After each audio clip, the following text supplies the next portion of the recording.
ಜನನೀ ಜನ್ಮಭೂಮಿಶ್ಚ ಜಾಹ್ನವೀ ಚ ಜನಾರ್ದನಃ ಜನಕಃ ಪಂಚಮಶ್ಚೈವ ಜಕಾರಃ ಪಂಚ ದುರ್ಲಭಾಃ.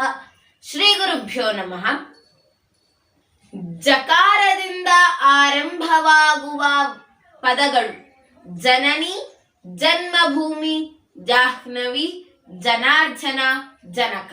ಈ 5 ಪದಗಳಿಗೆ ತಕ್ಕಂತೆ ಸಮಾನಾಗಿರುವಂತಹ ವ್ಯಕ್ತಿಗಳು, ವಸ್ತುಗಳು ಈ ಒಂದು ಜಗತ್ತಿನಲ್ಲಿ ದುರ್ಲಭ, ಅಂದ್ರೆ ಕಾಣಸಿಗುವುದು ಕಷ್ಟ ಸಾಧ್ಯ ಅಂತ. ಜನನಿ ಅಂತ ಹೇಳಿದ್ರೆ ತಾಯಿ, ಜನ್ಮಭೂಮಿ ಅಂತ ಹೇಳಿದ್ರೆ ತಾಯ್ನಾಡು, ಜಾಹ್ನವಿ ಅಂತ ಹೇಳಿದ್ರೆ ಸೀತಾದೇವಿ, ಜನಾರ್ದನ ಅಂತ ಹೇಳಿದ್ರೆ ವಿಷ್ಣು, ಜನಕ ಅಂತ ಹೇಳಿದ್ರೆ ಒಂದು ಅರ್ಥ ಆಗತ್ತೆ, ಏನಂತ ಹೇಳಿದ್ರೆ ಸೀತಾದೇವಿಯ ತಂದೆ ಅಂತ. ಇನ್ನೊಂದು ಅರ್ಥ ನಮ್ಮೆಲ್ಲರ ತಂದೆ ಅಂತ. ಈ 5 ಅಂಶಗಳು ಕೂಡ ನಮ್ಮ ಜಗತ್ತಿನಲ್ಲಿ ಕಾಣಸಿಗುವುದು ಸ್ವಲ್ಪ ಕಷ್ಟ ಸಾಧ್ಯ. ಅಂತಹ ಮಹತ್ವವನ್ನ ಈ ಒಂದು 5 ಪದಗಳಿಗೆ ನೀಡಲಾಗಿದೆ. ಅದರಲ್ಲಿ ಮೊದಲನೇ ಸ್ಥಾನ ಜನನಿ ಅಂತ. ಜನನಿ ಅಂತ ಹೇಳಿದ್ರೆ ತಾಯಿ, ಹೆತ್ತ ತಾಯಿ ಹೊತ್ತ ನಾಡು ಸ್ವರ್ಗಕ್ಕಿಂತ ಮಿಗಿಲು ಅಂತ ಹೇಳ್ತಾರೆ. ಜನನಿ ಜನ್ಮ ಭೂಮಿಶ್ಚ ಸ್ವರ್ಗಾದಪಿ ಗರೀಯಸಿ ಅಂತ ಹೇಳ್ತಾರೆ. ಹೆತ್ತ ತಾಯಿ ಅಂತ ಹೇಳಿದ್ರೆ 9 ತಿಂಗಳು ಹೊಟ್ಟೆಯಲ್ಲಿ ಇಟ್ಟುಕೊಂಡು ನಂತರ ನಮ್ಮನ್ನ ಸಾಕಿ ಸಲಹಿದವಳು ಹೆತ್ತ ತಾಯಿ. ಹೊತ್ತ ನಾಡು, ನಮ್ಮ ಭಾರವನ್ನ ಈ ಒಂದು ಭೂಮಿ ತಾಯಿ ಹೊರ್ತಾ ಇದ್ದಾಳೆ. ಅದಕ್ಕೆ ಹೇಳ್ತಾರೆ ಹೆತ್ತ ತಾಯಿ ಹೊತ್ತ ನಾಡು ಸ್ವರ್ಗಕ್ಕಿಂತಲೂ ಮಿಗಿಲು ಅಂತ. ಹಾಗಾದ್ರೆ ತಾಯಿಗೆ ಯಾಕೆ ಎಷ್ಟು ಗೌರವ ಅಂತ ಹೇಳಿದ್ರೆ, ದೇವರಿಗೂ ತಾಯಿಗೂ ಇರುವ ವ್ಯತ್ಯಾಸ ಏನಂತ ಹೇಳಿದ್ರೆ, ದೇವರು ನಮ್ಗೆ ಜೀವನದಲ್ಲಿ ಸುಖ ದುಃಖ, ಚಕ್ರವತ್ ಪರಿವರ್ತಂತೆ ದುಃಖಾನಿಚ ಸುಖಾನಿಚ ಎಂಬ ಮಾತಿನಂತೆ ಸುಖ ದುಃಖಗಳನ್ನು ಎರಡನ್ನೂ ನೀಡಿದ್ದಾನೆ. ಒಮ್ಮೆ ಸುಖ ಬರಲಿ, ಇನ್ನೊಮ್ಮೆ ದುಃಖ ಬರಲಿ ಅಂತ ನಮಗೆ ಉಡುಗೊರೆಯಾಗಿ, ಬಳುವಳಿಯಾಗಿ ಕೊಟ್ಟಿದ್ದಾನೆ. ಆದ್ರೆ ತಾಯಿ ದುಃಖವನ್ನು ನೀಡೋದೇ ಇಲ್ಲ, ಕೇವಲ ಸುಖವನ್ನು ನೀಡುವವಳು. ಅದಕ್ಕಾಗಿ ತಾಯಿ ದೇವರು ಎರಡನ್ನೂ ಹೋಲಿಸಿದರೆ ತಾಯಿಯೇ ಶ್ರೇಷ್ಠ ಅಂತ ಹೇಳ್ಬಹುದು. ಹಾಗಾದ್ರೆ ನಾವು ಯಾರ್ಯಾರನ್ನ ತಾಯಿಯಂತೆ ಕಾಣಬಹುದು, ಕಾಣಬೇಕು, ಅತ್ಯಗತ್ಯವಾಗಿ ಕಾಣಲೇಬೇಕು ಅಂತ ಹೇಳಿದ್ರೆ 5 ಜನರನ್ನ ನಾವು ತಾಯಿ ಸ್ಥಾನದಲ್ಲಿ ಇಟ್ಟು ನೋಡ್ಬೇಕು. ರಾಜಪತ್ನಿ, ಗುರುಪತ್ನಿ, ಜ್ಯೇಷ್ಠ ಪತ್ನಿ, ಪತ್ನ್ಯಾ ಮಾತಾ, ಸ್ವಸ್ಯ ಮಾತಾ, ಈ 5 ಜನನ್ನ ಅಂತ ಹೇಳಿದ್ರೆ, ರಾಜಪತ್ನಿ ರಾಜನ ಹೆಂಡತಿ, ರಾಣಿ, ಅವಳನ್ನ ನಾವು ತಾಯಿಯಂತೆ ಕಾಣಬೇಕು. ಗುರುಪತ್ನಿ ನಮ್ಮ ಗುರುವಿನ ಹೆಂಡತಿ, ಅವರನ್ನ ನಾವು ತಾಯಿಯಂತೆ ಕಾಣಬೇಕು. ಜ್ಯೇಷ್ಠ ಪತ್ನಿ ಅತ್ತಿಗೆ ಅಂತ ಹೇಳಿದ್ರೆ ಅಣ್ಣನ ಹೆಂಡತಿ, ಅವನ್ನ ನಾವು ತಾಯಿಯಂತೆ ಕಾಣಬೇಕು. ಪತ್ನ್ಯಾ ಮಾತಾ ಹೆಂಡತಿಯ ತಾಯಿ ಅಂದ್ರೆ ಅತ್ತೆ, ಅವರನ್ನು ಕೂಡ ತಾಯಿಯಂತೆ ಕಾಣಬೇಕು. ಇನ್ನು ಸ್ವಸ್ಯ ಮಾತಾ ನಮ್ಮ ಸ್ವಂತ ಮಾತಾ, ಅವರನ್ನ ಕೂಡ ತಾಯಿಯ ಸ್ಥಾನದಲ್ಲಿಟ್ಟು ಕಾಣಬೇಕು. ಈ 5 ಜನರನ್ನ ಯಾವಾಗ ತಾಯಿಯ ಸ್ಥಾನದಲ್ಲಿಟ್ಟು ನಾವು ಪೂಜಿಸ್ತೇವೋ ಆಗ ಮಾತ್ರ ನಮಗೆ ಸುಖಗಳು ಉಂಟಾಗುತ್ತೆ. ಯತ್ರ ನಾರಿಸ್ತು ಪೂಜ್ಯಂತೆ ರಮಂತೆ ತತ್ರ ದೇವತಾ ಎಂಬಂತೆ ದೇವತೆಗಳು ವಾಸಿಸ್ತಾರೆ. ತಾಯಿಯ ಮಮಕಾರ ಎಂತಹದ್ದು ಅಂತ ಹೇಳಿದ್ರೆ, ಅಮ್ಮ ಹೇಳಿದ 8 ಸುಳ್ಳುಗಳು, ಮಕ್ಕಳಿಗೋಸ್ಕರ ಅವಳು ಎಲ್ಲವನ್ನ ತ್ಯಾಗ ಮಾಡ್ತಾಳೆ. ಮಕ್ಕಳ ಮುಂದೆ ತಾನು ಹಸಿದಿದ್ದರೂ ಕೂಡ ಮಕ್ಕಳ ಅನ್ನವನ್ನ ಬಡಿಸ್ತಾಳೆ. ಮಕ್ಕಳು ಸ್ವಲ್ಪ ಎಡವಿ ಬಿದ್ದರೂ ಕೂಡ ಅದಕ್ಕೆ ತಾನು ನೋವನ್ನ ಅನುಭವಿಸ್ತಾಳೆ. ಅಂತಹ ಮಮತಾಮಯಿ ತಾಯಿ ಅಂತ ಹೇಳುವುದು. ತ್ಯಾಗ ಏಕೋ ಗುಣಶ್ಲಾಘ್ಯ ಕಿಮನ್ಯೇರ್ ಗುಣರಾಶಿಭಿ ತ್ಯಾಗ ಜಗತಿ ಪೂಜ್ಯಂತೆ ಪಶುಪಾಷಾಂಡ ಪಾದಪಾಹ. ಇನ್ನೊಮ್ಮೆ ಹೇಳ್ತೀನಿ, ತ್ಯಾಗಾತ್ ಜಗತಿ ಪೂಜ್ಯಂತೆ ಕಿಮನ್ಯೇರ್ ಗುಣರಾಶಿಭಿ ಅಂತ ಹೇಳ್ತಾರೆ. ತ್ಯಾಗ ಏಕೋ ಗುಣಶ್ಲಾಘ್ಯ. ಈ ಒಂದು ಜಗತ್ತಿನಲ್ಲಿ ತ್ಯಾಗವೇ ಮೇಲು. ತ್ಯಾಗಕ್ಕೆ ಸರಿಸಮಾನವಾದಂತಹ ಇನ್ನೊಂದು ಗುಣ ಇಲ್ಲ. ಯಾಕಂತ ಹೇಳಿದ್ರೆ, ಯಾರು ತ್ಯಾಗವನ್ನ ಮಾಡ್ತಾರೋ ಅವರನ್ನ ಇಡೀ ಜಗತ್ತು ಪೂಜಿಸುತ್ತೆ. ಅಂತಹ ತ್ಯಾಗಮಯಿ ನಮ್ಮೆಲ್ಲರ ತಾಯಿ. ಅಂತಹ ತಾಯಿಗೆ ನಾವು ಚಿರಋಣಿಯಾಗಿರ್ಬೇಕು. ಹೀಗಿರ್ಬೇಕಾದ್ರೆ ಒಂದು ಕಥೆ ಇದೆ. ಈ ರೀತಿಯಾಗಿ ಅನೇಕ ಸುಳ್ಳುಗಳನ್ನ ಹೇಳ್ತಾ ಮಕ್ಕಳ ಒಳಿತಿಗಾಗಿ ಯಾವುದೇ ಬೇರೆ ರೀತಿಯಾದಂತ ಸುಳ್ಳನ್ನ ಹೇಳೋದಿಲ್ಲ ತಾಯಿ. ಮಕ್ಕಳ ಶ್ರೇಯೋಭಿವೃದ್ಧಿಗಾಗಿ, ಮಕ್ಕಳ ಹೊಟ್ಟೆ ತುಂಬಿಸುವುದಕ್ಕಾಗಿ ತಾನು ಉಣ್ಣದಿದ್ದರೂ ಕೂಡ ಮಕ್ಕಳಿಗೆ ಅನ್ನವನ್ನ ಬಡಿಸೋಳು ತಾಯಿ. ಅಂತಹ ತಾಯಿಯನ್ನ ನಾವು ಗೌರವಿಸಬೇಕು. ಒಂದೂರಿನಲ್ಲಿ ಒಬ್ಬ ಪುಟ್ಟ ಮಗ ಇರ್ತಾನೆ. ಅವನಿಗೆ 10 ವರ್ಷ ಆಗಿರುತ್ತೆ. ಅವನಿಗೆ ಅಪ್ಪ ಅಮ್ಮ ಇಬ್ರು ಕೂಡ ಇರ್ತಾರೆ. ಅಮ್ಮ ಯಾವಾಗಲೂ ಕೂಡ ಪ್ರೀತಿಯಿಂದ ಮಗ, ರಾಜು, ರಾಜ ಹೀಗೆ ಕರಿತಾ ಇರ್ತಾಳೆ. ಮಗುಗೆ ಸ್ವಲ್ಪ ಗಾಯ ಆದ್ರೂ ಕೂಡ ತಾನೇ ಅಳ್ತಾ ಇರ್ತಾಳೆ. ಅಂತಹ ತಾಯಿ. ತದ್ವಿರುದ್ಧವಾಗಿ ಅಪ್ಪ ಆ ಮಗುಗೆ ಮಾತಾಡ್ಸೋದೇ ಇಲ್ಲ, ರಾಜುಗೆ ಮಾತಾಡ್ಸೋದೇ ಇಲ್ಲ. ಏನಾದ್ರೂ ಪ್ರಶ್ನೆಗಳನ್ನ ಕೇಳಿದ್ರೆ ಹಾ ಹೂ ಅಷ್ಟೇ. ಏನಕ್ಕೂ ಕಷ್ಟಕ್ಕೂ ಬರ್ತಾ ಇರಲ್ಲ ತಂದೆ. ಒಮ್ಮೆ ಅವರು ಮದ್ವೆಗೆ ಹೋಗ್ತಾರೆ. ಅಂದ್ರೆ ತಾಯಿ ಮಗು ಇಬ್ರು ಕೂಡ ಮದ್ವೆಗೆ ಹೋಗ್ತಾರೆ. ಮದ್ವೆಗೆ ಹೋದಾಗ ಎಲ್ಲಾ ಸಂಬಂಧಿಕರೆಲ್ಲ ಆ ಮಗುವಿನ ಬಗ್ಗೆ ಮಾತಾಡ್ತಾ ಇರ್ತಾರೆ. ಈ ಮಗು ಹಾಗೆ ಹೀಗೆ ಇದನ್ನ ಕೇಳಿಸ್ಕೊಂಡ್ ರಾಜು ಅವ್ರ ಹತ್ರ ಹೋಗ್ತಾನೆ. ಆಗ ಸಂಬಂಧಿಕರೆಲ್ಲ ಮಾತನ್ನ ಬದಲಾಯಿಸ್ತಾರೆ. ಹೇಗಿದ್ಯಪ್ಪ ರಾಜು, ಏನ್ ಓದ್ತಾ ಇದ್ಯಾ ಹೀಗೆ ಕೇಳ್ತಾರೆ. ನಂತರ ಸಂಶಯ ಬರುತ್ತೆ. ರಾಜು ಬಂದು ಅಮ್ಮನಿಗೆ ಕೇಳ್ತಾನೆ. ಏನಂತ ಹೇಳಿದ್ರೆ, ಯಾಕಮ್ಮ ಇಡೀ ಸಂಬಂಧಿಕರು ನನ್ನ ಬಗ್ಗೆ ಮಾತನಾಡ್ತಾರೆ ಅಂತ. ಅದಕ್ಕೆ ತಾಯಿ ಮನಸ್ಸಲ್ಲಿ ನೋವಿದ್ರೂ ಕೂಡ ನೋವನ್ನ ಅಡಗಿಸಿಟ್ಕೊಂಡು, ಮಗ, ಎಲುಬಿಲ್ಲದ ನಾಲಿಗೆಗೆ ಹೇಗೆ ಮಾತನಾಡ್ಬೇಕಂತ ಗೊತ್ತಿಲ್ಲ, ನಿನ್ನ ಬಗ್ಗೆ ಮಾತನಾಡಿದ್ರೆ ಮಾತನಾಡ್ಕೊಳ್ಳಿ, ನೀನು ಚಿಂತೆ ಮಾಡಬೇಡ, ನಿನಗಂತ ನಾನಿದ್ದೀನಿ ಅಂತ ಹೇಳ್ತಾಳೆ.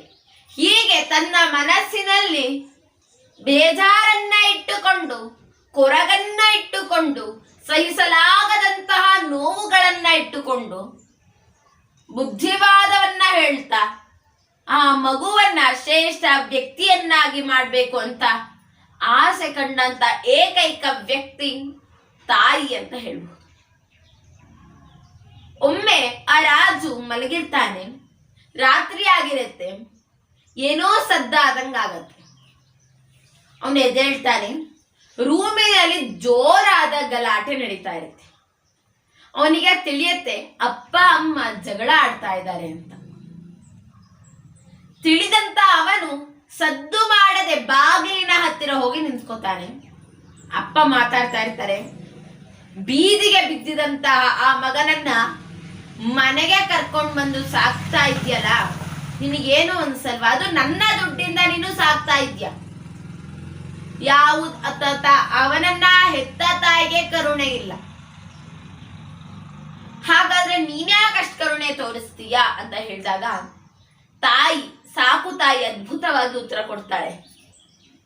ಇಡೀ ಭೂಮಿ ನಮ್ಮದು, ಎಲ್ಲರೂ ಭಾರತ ಮಾತೆಯ ಮಕ್ಕಳೇ, ಹಾಗೆ ರಾಜು ಕೂಡ ನನ್ನ ಸ್ವಂತ ಮಗನೇ,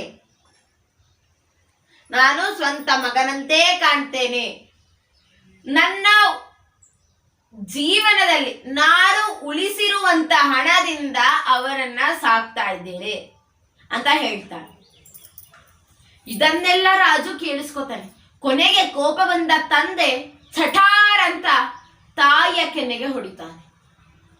ಇದನ್ನೂ ಕೇಳಿಸ್ಕೊತಾನೆ ರಾಜು.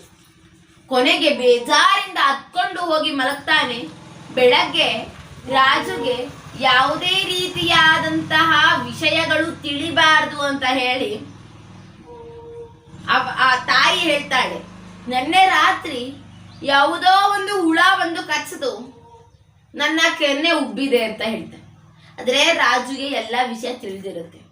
ಅವನು ಎಲ್ಲಾ ವಿಷಯವನ್ನ ತಿಳ್ಕೊಂಡು ನಾನೊಬ್ಬ ಅನಾಥ, ನನ್ನ ಹೆತ್ತ ತಾಯಿ 3 ತಿಂಗಳಿಗೆ ನನ್ನ ಬೀದಿಯಲ್ಲಿ ಬಿಟ್ಟು ಹೋದ್ಲು, ಹಾಗಾದ್ರೆ ನನಗೆ ಯಾರೂ ಬೇಡ ಅಂತ ಹೇಳ್ಕೊಂಡು ಹೋಗ್ತಾನೆ. ಮನೆಯನ್ನ ಬಿಟ್ಟು ಹೋಗ್ತಾನೆ. 2 ವರ್ಷ ಬೆಂಗಳೂರಿನಲ್ಲಿ ಬದುಕ್ತಾನೆ. ನಂತರ 2 ವರ್ಷದ ನಂತರ ಪುನಃ ಮನೆಗೆ ಬಂದಾಗ ತಾಯಿ ಅದೇ ಮಮತೆಯಿಂದ ಯಾವುದೇ ಲೋಪದೋಷ ಇಲ್ಲದೆ ಬಂದು ತಬ್ಗೋತಾಳೆ. ಅವನಿಗೆ ಅಂದ್ರೆ ರಾಜುವಿಗೆ ತುತ್ತನ್ನ ಕೊಡ್ತಾಳೆ. ಆದ್ರೆ ತನ್ನ ಸುತ್ತಮುತ್ತ ಇರುವ ಎಲ್ಲರೂ ಕೂಡ ಇವನ್ಯಾಕೋ ಬಂದ ಅಂತ ಯೋಚಿಸ್ತಾ ಇರ್ತಾರೆ. ಆದ್ರೆ ತಾಯಿ ಮಾತ್ರ ನಿಷ್ಕಲ್ಮಶ ಪ್ರೀತಿಯಿಂದ ಅವನಿಗೆ ಗುಣ ಬೆಳೆಸ್ತಾ ಇರ್ತಾಳೆ. ಪ್ರತಿ ವರ್ಷವೂ ಕೂಡ ಒಮ್ಮೆಯಾದರೂ ರಾಜು ಬೆಂಗಳೂರಿನಿಂದ ಮನೆಗೆ ಬರ್ತಾ ಇರ್ತಾನೆ. ಆಗ ಸ್ವಲ್ಪವೂ ಕಿಂಚಿತ್ತೂ ಲೋಪದೋಷವಿಲ್ಲದೆ ಪ್ರೀತಿಯನ್ನ ಹಂಚ್ತಾ ಇರ್ತಾಳೆ.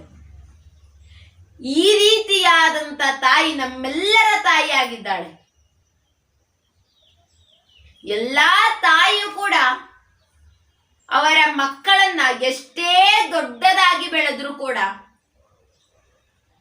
ಆ ದೊಡ್ಡವರಿಗೂ ಕೂಡ ತಾಯಿ ಮಮತೆಯಿಂದ ಪ್ರೀತಿಯಿಂದ ನೋಡ್ಕೋತಾಳೆ. ಅದೇ ತಾಯಿಗಿರುವಂತಹ ಮಹತ್ವ. ಅದನ್ನೇ ತ್ಯಾಗ ಅಂತ ಹೇಳ್ತಾರೆ. ಯಾರೇ ಏನೇ ಅಂದ್ರೂ ಕೂಡ ಅದನ್ನ ಲೆಕ್ಕಿಸದೆ ತನ್ನ ಮಕ್ಕಳೇ ಶ್ರೇಷ್ಠ ಅಂತ ಬದುಕೋಳು ತಾಯಿ. ಅಂಥವಳಿಗೆ ನಾವು ಚಿರಋಣಿಯಾಗಿರ್ಬೇಕು.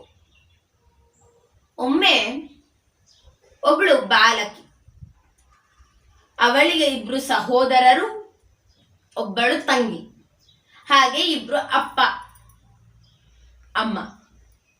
ಅಂದ್ರೆ ಅಪ್ಪ ಅಮ್ಮ ಮಕ್ಕಳು ಹಾಗೆ ತಂಗಿ, ಒಟ್ಟು 6 ಜನರ ಕುಟುಂಬ. ಸುಂದರವಾಗಿ ಸೊಗಸಾಗಿ ಆ ಒಂದು ಕುಟುಂಬ ನಡೀತಾ ಇರುತ್ತೆ. ಹೀಗಿರ್ಬೇಕಾದ್ರೆ ಸಹೋದರರೆಲ್ಲ ಮನೆ ಬಿಟ್ಟು ಹೋಗ್ತಾರೆ. ಇನ್ನು ಆ ಒಂದು ಕುಟುಂಬಕ್ಕೆ ಆಸರಿಯಾಗಿ ನಿಲ್ಬೇಕಾಗಿದ್ದವಳು ಆ ಒಬ್ಬಳು ಬಾಲಕಿ. ಅವಳ ಹೆಸರು ಗೀತಾ ಅಂತ ಆಗಿರುತ್ತೆ. ಅವಳು ಯಾವ ರೀತಿಯಾಗಿದ್ದವಳು ಅಂತ ಹೇಳಿದ್ರೆ ಮೊಬೈಲ್ನಲ್ಲಿ ಯಾವಾಗ್ಲೂ ಮುಳುಗಿ ಹೋಗ್ತಾ ಇದ್ಲು. ತಾಯಿಗೆ ಭಯ, ಏನನ್ ಮಾಡ್ತಾ ಇದ್ದಾಳೋ ಮೊಬೈಲ್ನಲ್ಲಿ, ಯಾರ ಜೊತೆ ಮಾತನಾಡ್ತಾ ಇದ್ದಾಳೋ, ಹೀಗೆ ಅನ್ಕೊಂಡು ತಾಯಿ ಬುದ್ಧಿವಾದವನ್ನ ಹೇಳ್ತಾ ಇರ್ತಾಳೆ. ಇದು ಗೀತಾಳಿಗೆ ಮುಜುಗುರ ಉಂಟಾಗುತ್ತೆ, ಇರಿಟೇಷನ್ ಅಂತಾರಲ್ವಾ, ಆ ತರ ಆಗುತ್ತೆ. ಅವಳು ಮನೆಯನ್ನೇ ಬಿಟ್ಟು ಬೆಂಗಳೂರಿಗೆ ಹೋಗ್ತಾಳೆ, ಓದ್ ಮುಗಿಸ್ತಾಳೆ. ತಾಯಿಗೆ ತುಂಬಾ ಬೇಜಾರು. ಮಗಳು ಅಲ್ಲಿಗೆ ಹೋದಳು, ಏನ್ ಮಾಡ್ತಾಳೋ, ಯಾವ ರೀತಿಯಾಗಿ ಜ್ವರ ಬರುತ್ತೋ, ಯಾರು ಅವಳಿಗೆ ಹಿಂಸೆ ಮಾಡ್ತಾರೋ, ಎಷ್ಟು ಗಂಟೆಗೆ ಜಾಬಿಂದ ಬರ್ತಾಳೋ, ಎಷ್ಟು ಸಂಬಳ ಬರುತ್ತೋ, PGಲಿ ಯಾರು ಜಗಳ ಆಡ್ತಾರ, ಹೀಗೆ ಅನೇಕ ಸಂಶಯಗಳು ಬರ್ತಾ ಇರುತ್ತೆ ತಾಯಿಗೆ. ಆದ್ರೆ ಗೀತಾಳಿಗೆ ಇದೆಲ್ಲ ತಾಯಿಯನ್ನ ಕಂಡ್ರೆ ಒಂಥರ ಬೇಡ ಇವಳು ಅಂತ ಆ ರೀತಿಯಾದಂತಹ ಭಾವನೆ ಹುಟ್ಟತ್ತೆ. ಯಾವಾಗ ತಾಯಿ ಪ್ರಯತ್ನ ಮಾಡ್ತಾರೋ ಆಗ ರಿಜೆಕ್ಟ್ ಮಾಡ್ತಾ ಇರ್ತಾಳೆ, ಅಂದ್ರೆ ಎತ್ತುತ್ತಾ ಇರೋದಿಲ್ಲ. ಹೀಗೆ ಮಾಡ್ತಾ ಇರ್ಬೇಕಾರೆ ಒಮ್ಮೆ ಅವಳು ಅವಳಾಗಿಯೇ ರಜೆಯನ್ನ ತಗೊಂಡು ಹೋಗ್ತಾಳೆ. ಆಗ ತಾಯಿಗೆ ತುಂಬಾ ಖುಷಿ ಆಗತ್ತೆ. ತುತ್ತನ್ನ ತಿನ್ಸಕ್ ಬರ್ತಾಳೆ. ಆಗ ಗೀತಾ ಹೇಳ್ತಾಳೆ, ನಿನ್ನ ತುತ್ತು ನನಗೆ ಬೇಡ ಅಂತ ಹೇಳಿ ಒಂದು ದಿನ ಮನೆಯಲ್ಲಿದ್ದು ವಾಪಸ್ ಬರ್ತಾಳೆ ಬೆಂಗಳೂರಿಗೆ. ಎಷ್ಟೋ ದಿನಗಳಾದ ಮೇಲೆ ಅವಳು ಹೋಗೋದೇ ಇಲ್ಲ. 2 ತಿಂಗಳುಗಳಾಗತ್ತೆ. ಪಾರ್ಟಿ, ಮದುವೆ ಈ ರೀತಿಯಾದಂತಹ ಸಮಾರಂಭಗಳಿಗೆ ಹೋಗ್ತಾ ಇರ್ತಾಳೆ ವಿನಃ ತನ್ನ ತವರೂರಿಗೆ ಮಾತ್ರ ಹೋಗ್ತಾ ಇರೋದಿಲ್ಲ. 2 ತಿಂಗಳ ನಂತರ ತಾನೇ ಮನೆಗೆ ಹೋಗ್ಬೇಕಂತ ರಜಾ ಹಾಕ್ತಾಳೆ. ಆದ್ರೆ ಯಾವುದೋ ಒಂದು ಪ್ರಾಜೆಕ್ಟ್ ಬಂದಿದ್ದ ಕಾರಣ ಅವಳು ಹೋಗೋದಿಲ್ಲ. ಹೀಗೆ ಆಗಿರ್ಬೇಕಾದ್ರೆ ಒಂದು 5 ದಿನಗಳ ನಂತರ ಅವಳಿಗೆ ತಲೆನೋವು ಸ್ಟಾರ್ಟ್ ಆಗುತ್ತೆ, ಆರಂಭ ಆಗುತ್ತೆ. ಅವಳು ಬಂದು ಮಲಗ್ಬೇಕಾದ್ರೆ ಮೊಬೈಲ್ ಅನ್ನ ನೋಡ್ತಾಳೆ. 42 ಬಾರಿ ತಂದೆ ತಾಯಿ ಫೋನ್ ಮಾಡಿರ್ತಾರೆ. ಆದ್ರೂ ಅವಳಿಗೆ ಎತ್ತೇ ಇರೋದಿಲ್ಲ. ಸೈಲೆಂಟ್ ಮೋಡಿಗೆ ಹಾಕಿರ್ತಾಳೆ. ಅವಳಿಗೆ ಅನ್ಸತ್ತೆ ಗಂಭೀರ ಆಗಿದೆ ಪರಿಸ್ಥಿತಿ ಅಂತ. ಅವಳು ಓಡ್ತಾಳೆ, ಬಸ್ನ ಹತ್ತುತ್ತಾಳೆ. ತವರೂರಿಗೆ ತೀರ್ಥಹಳ್ಳಿಗೆ ಹೋಗ್ತಾಳೆ. ತೀರ್ಥಹಳ್ಳಿಗೆ ಹೋಗಿ ಅವಳು ಆಸ್ಪತ್ರೆಗೆ ಹೋಗ್ತಾಳೆ. ಮೊದಲು ಮನೆಗೆ ಹೋಗ್ತಾಳೆ. ಆಗ ಬೀಗ ಹಾಕಿರುತ್ತೆ. ಅಕ್ಕಪಕ್ಕದ ಮನೆಯವರೆಲ್ಲ ಹೇಳ್ತಾರೆ, ನಿನ್ನ ತಾಯಿಗೆ ಜ್ವರ ಬಂದು 4 ದಿನ ಆಯ್ತು, ICU ನಲ್ಲಿದ್ದಾರೆ, ಅವರಿಗೆ ಇನ್ನೇನು ಸಾಯುವ ಪರಿಸ್ಥಿತಿ ಬಂದಿದೆ, ಹೋಗಿ ನೋಡಿಕೊಂಡು ಬಾ ಅಂತ ಹೇಳ್ತಾರೆ. ಕಾಲಿಗೆ ಚಪ್ಪಳಿ ಇಲ್ದೇನೆ ಓಡ್ತಾಳೆ ಅವಳು. ಓಡ್ತಾಳೆ ಆಸ್ಪತ್ರೆಗೆ ತಲುಪ್ತಾಳೆ. ತಲುಪಿದಾದ್ಮೇಲೆ ಅಲ್ಲಿ ಹೇಳ್ತಾರೆ ತಂದೆ, ನಿನ್ನ ಕೊರಗಿನಿಂದ ಅವಳು ಈ ರೀತಿಯಾದಂತ ಅನಾರೋಗ್ಯಕ್ಕೆ ಒಳಗಾಗಿದ್ದಾಳೆ.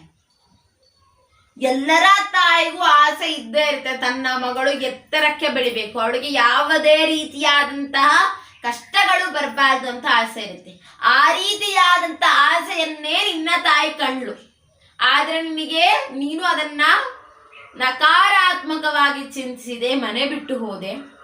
ನಿನ್ನ ಚಿಂತೆಯಲ್ಲೇ ಕೊರಗಿ ಅವಳು ಡಿಪ್ರೆಷನ್ಗೆ ಹೋಗಿ ಅವಳು ಈಗ ಅನಾರೋಗ್ಯದ ಸ್ಥಿತಿಯಲ್ಲಿ ಮಲಗಿದ್ದಾಳೆ ಅಂತ ಹೇಳಿದ ತಕ್ಷಣ ಹೇಳ್ಬೇಕಾದ್ರೆ ವೈದ್ಯರು ಬಂದು ಸಾರಿ, ನಿನ್ನ ತಾಯಿ ಇನ್ನಿಲ್ಲ ಅಂತ ಹೇಳ್ತಾರೆ.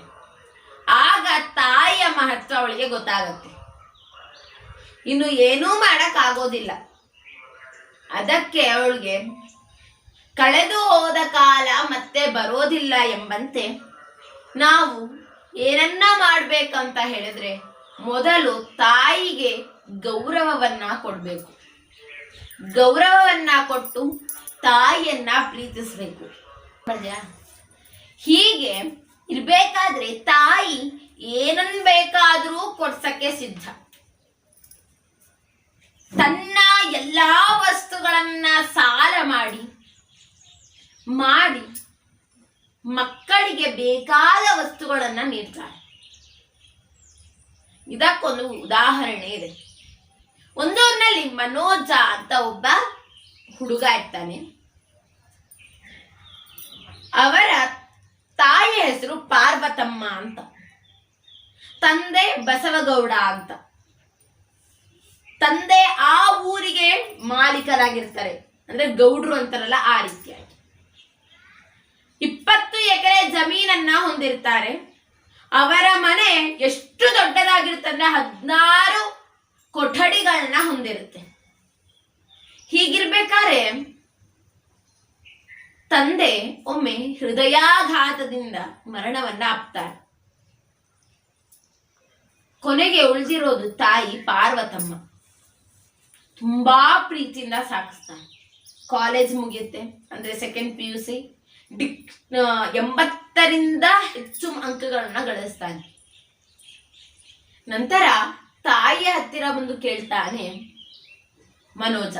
ಏನಂತ ಹೇಳಿದ್ರೆ, ಅಮ್ಮ, ನನ್ನ ಗೆಳತಿಯರಿಗೆ ಮತ್ತು ಗೆಳೆಯರಿಗೆ ಹೇಳಿದ್ದೀನಿ, ಮುಂದೆ ಡಿಗ್ರಿಗೆ ಬರ್ಬೇಕಾದ್ರೆ ಬುಲೆಟ್ ಗಾಡಿ ಬರ್ತೀನಿ ಅಂತ ಹೇಳಿದೀನಿ, ನನಗೊಂದು ಬುಲೆಟ್ ಗಾಡಿ ಕೊಡ್ಸಮ್ಮ ಅಂತ ಮನೋಜ ಕೇಳ್ತಾನೆ.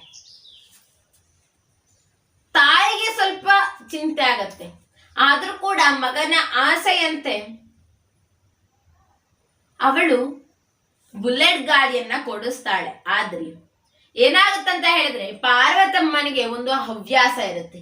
ಏನೇ ಉಡುಗೊರೆಯಾಗಿ ಕೊಟ್ಟರು ಕೂಡ ಒಂದು ಪುಸ್ತಕವನ್ನ ಇಟ್ಟು ಕೊಡ್ತಾ ಇರ್ತಾರೆ. ಹೀಗಿರ್ಬೇಕಾದ್ರೆ ಅವಳು ಒಂದು ಮನೋಜನನ್ನ ಕರೆದು ಒಂದು ಪುಸ್ತಕವನ್ನ ಕೊಡ್ತಾಳೆ. ಆ ಪುಸ್ತಕದಲ್ಲಿ ಏನಿರುತ್ತೆ ಅಂತ ಹೇಳಿದ್ರೆ, ಬರುಡಾದ ಭೂಮಿಗೆ ಬೆಳೆಯಂತೆ ಬಂದಿರುವ ನನ್ನ ಪ್ರೀತಿಪೂರ್ವಕ ಮಗನಾದ ಮನೋಜನಿಗೆ ಅಂತ ಬರ್ದಿರುತ್ತೆ. ಇದನ್ನ ಓದಿದಂತ ಮನೋಜನಿಗೆ ಅನ್ಸತ್ತೆ, ಬುಲೆಟ್ ಗಾಡಿಯನ್ನ ಕೊಡಿಸು ಅಂತ ಹೇಳಿದ್ರೆ ಇದ್ಯಾವ ಪುಸ್ತಕನ ಕೊಟ್ಟಿದ್ದಾರೆ ಅಂತ ಹೇಳಿ ಎಸ್ದು ಬಿಡ್ತಾನೆ. ಎಸೆದು ಮನೆ ಬಿಟ್ಟು ಹೋಗ್ತಾನೆ. ಹೋಗಿ ಸಂಜೆಗೆ ದೂರವಾಣಿ ಕರೆಯನ್ನ ಮಾಡ್ತಾನೆ. ಆಗ ಪಾರ್ವತಮ್ಮ ಈ ಕಡೆಯಿಂದ ಮಗು ಹೇಳು ಅಂತ ಹೇಳಿದಾಗ, ನಿನ್ನ ಗಂಡ ಅಷ್ಟು ಹಣವನ್ನ ಕೂಡಿಟ್ಟು ಹೋಗಿದ್ದಾನೆ, ನಿನಗೆ ಒಂದು ಬೈಕ್ ಕೊಡ್ಸಕ್ಕಾಗಲ್ವಾ? ಅಷ್ಟು ಕಂಜೂಸ್ತನ ನಿನಗೆ. ನಿನ್ನ ಕಂಜೂಸ್ತನದಿಂದಲೇ ನನ್ನ ತಂದೆ ಮರಣವನ್ನಪ್ಪದ ಅನ್ಸತ್ತೆ ಅಂತ ಬೈತಾನೆ. ಅನಂತರ ಫೋನ್ ಕಟ್ ಮಾಡ್ತಾರೆ. ನಂತರ ಮನೋಜ ಚೆನ್ನಾಗಿ ಓದಿ ಒಂದು ಕೆಲಸಕ್ಕೆ ಸೇರ್ತಾನೆ. ಅಲ್ಲಿ ಅದ್ಭುತವಾಗಿ ಕೆಲಸವನ್ನ ಮಾಡ್ತಾ ಇರ್ತಾನೆ. ಒಮ್ಮೆ ಆ ಸಂಸ್ಥೆಯ ಮಾಲೀಕನಿಗೆ ಕಾಲ್ ಮುರಿದು ಹೋಗುತ್ತೆ. ಆಗ ಆ ಮಾಲೀಕರ ಸಹಾಯಕ್ಕೆ ಯಾರು ಬರೋದೇ ಇಲ್ಲ. ಆಗ ಮನೋಜ ಹೋಗಿ ಆಸ್ಪತ್ರೆಗೆ ಸೇರಿಸಿ ಎಲ್ಲಾ ಚಿಕಿತ್ಸೆಯನ್ನ ಕೊಡಿಸ್ತಾನೆ. ಆಗ ಅವನಿಗೆ ಅನ್ಸತ್ತೆ, ನನ್ನ ತಾಯಿಗೆ ಈ ತರ ಆದ್ರೆ ಯಾವ ರೀತಿಯಾದಂತಹ ಸಹಾಯವನ್ನ ಯಾರು ಮಾಡ್ತಾರೆ, ಯಾರು ಚಿಕಿತ್ಸೆಯನ್ನ ಕೊಡಿಸ್ತಾರೆ ಅಂತ ಚಿಂತೆ ಆಗುತ್ತೆ. ಇದನ್ನ ಕಂಡಂತಹ ಆ ಒಂದು ಸಂಸ್ಥೆಯ ಮಾಲೀಕ ಹುಷಾರಾದ್ಮೇಲೆ, ಸ್ವಸ್ಥವಾದ್ಮೇಲೆ ಚೇಂಬರ್ಗೆ ಕರೆದು ಕೇಳ್ತಾನೆ, ಏನಾಯ್ತಪ್ಪ ಅಂತ. ಆಗ ಮನೋಜ ಎಲ್ಲವನ್ನ ಹೇಳ್ತಾನೆ. ಆಗ ಚೇಂಬರ್ನಲ್ಲಿ ಕುಳಿತಿದ್ದಂತಹ ಮಾಲೀಕ, ಇನ್ನು ಮುಂದಿನ ತಿಂಗಳು ರಜೆಯನ್ನ ಕೊಡ್ತೇನೆ, ಹೋಗಿ ನೋಡ್ಕೊಂಬ ಅಂತಾನೆ.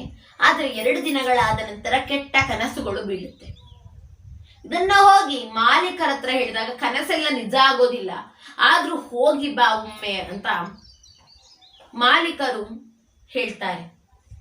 ದಿಢೀರ್ ಅಂತ ಅವನು ಮನೋಜ ಹೋಗ್ತಾನೆ, ಬಸ್ಸಿಂದ ಇಳಿತಾನೆ. ಆಗ ಕೆಟ್ಟ ಸುದ್ದಿ ಕಾದಿರುತ್ತೆ. ಹೃದಯಾಘಾತದಿಂದ ಅವನ ತಾಯಿ ಮರಣವನ್ನಪ್ಪಿದ್ರು ಅಂತ ತಿಳಿಯುತ್ತೆ. ಅವನು ತಕ್ಷಣ ಹೋಗಿ ಅಳಕ್ಕೆ ಆರಂಭ ಮಾಡ್ತಾನೆ. ಶವದ ಮುಂದೆ ಕುಳಿತುಕೊಂಡು ಅಳ್ತಾನೆ. ಅವನಿಗೆ ಯಾಕೋ ಗೊತ್ತಿಲ್ಲ, ಒಮ್ಮೆ ತಾಯಿಯ ಕೊಠಡಿಗೆ ಹೋಗಿ ಬರ್ಬೇಕನ್ಸತ್ತೆ. ತಾಯಿಯ ಕೊಠಡಿಗೆ ಹೋದಾಗ ಅವನು 2 ವರ್ಷದ ಹಿಂದೆ ಎಸೆದಿದ್ದಂತ ಪುಸ್ತಕ ಕಾಣಿಸುತ್ತೆ. ಅವನು ತೆಗೆದಾಗ ಅದರಿಂದ ಏನೋ ಥಪಕ್ ಅಂತ ಬೀಳುತ್ತೆ. ಅದರಲ್ಲಿ ಒಂದು ದೊಡ್ಡ ಪೇಪರ್ ಇರುತ್ತೆ. ಬುಲೆಟ್ ಗಾಡಿಯನ್ನ ಖರೀದಿಸಿದ ನಂತರ ಅದರ ಇದಕ್ಕಾಗಿ ಕೊಟ್ಟಂತ ಒಂದು ಪತ್ರ ಮತ್ತು ಬುಲೆಟ್ ಗಾಡಿಯ ಕೀ ಇರುತ್ತೆ. 2 ವರ್ಷದ ಹಿಂದೆಯೇ ತಾಯಿ ಪುಸ್ತಕದ ಒಳಗೆ ಇಟ್ಟು ಅವಳು ಉಡುಗೊರೆಯಾಗಿ ಕೊಡ್ತಾಳೆ. ಮತ್ತೆ ಕೊನೆಯಲ್ಲಿ ಬರ್ದಿರ್ತಾಳೆ, ಈ ರೀತಿಯಾದಂತ ದೊಡ್ಡ ದೊಡ್ಡ ಉಡುಗೊರೆಗಳು ನಿನಗೆ ಕೊಡುವುದಕ್ಕೆ ನನಗೆ ದೇವರು ಹಾರೈಸಲಿ ಅಂತ ಬರೆದಿರ್ತಾಳೆ. ಇದನ್ನ ಓದೋದೇ ಇಲ್ಲ. ದುಡುಕಿನಿಂದ ಹೋದಂತಹ ಮನೋಜನಿಗೆ ನಂತರ ಅರ್ಥ ಆಗುತ್ತೆ. ಆದ್ರೆ ಧನ್ಯವಾದ ಹೇಳಲು ತಾಯಿ ಇರೋದಿಲ್ಲ. ಈ ರೀತಿಯಾದಂತಹ ಘಟನೆಗಳು ಅನೇಕಗಳು ನಮ್ಮ ಕಣ್ಮುಂದೆ ಇರುತ್ತೆ.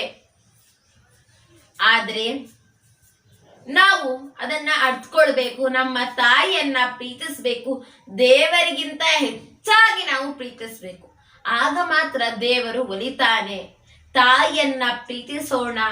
ಜನನಿ ಜನ್ಮಭೂಮಿಶ್ಚ ಸ್ವರ್ಗಾದಪಿ ಗರೀಯಸಿ ಎಂಬ ಮಾತಿನಂತೆ ಬದುಕೋಣ ಅಂತ ಹೇಳ್ತಾ ನನ್ನ ಮಾತಿಗೆ ಪೂರ್ಣ ವಿರಾಮವನ್ನ ಕೊಡ್ತೇನೆ. ಧನ್ಯವಾದಗಳು.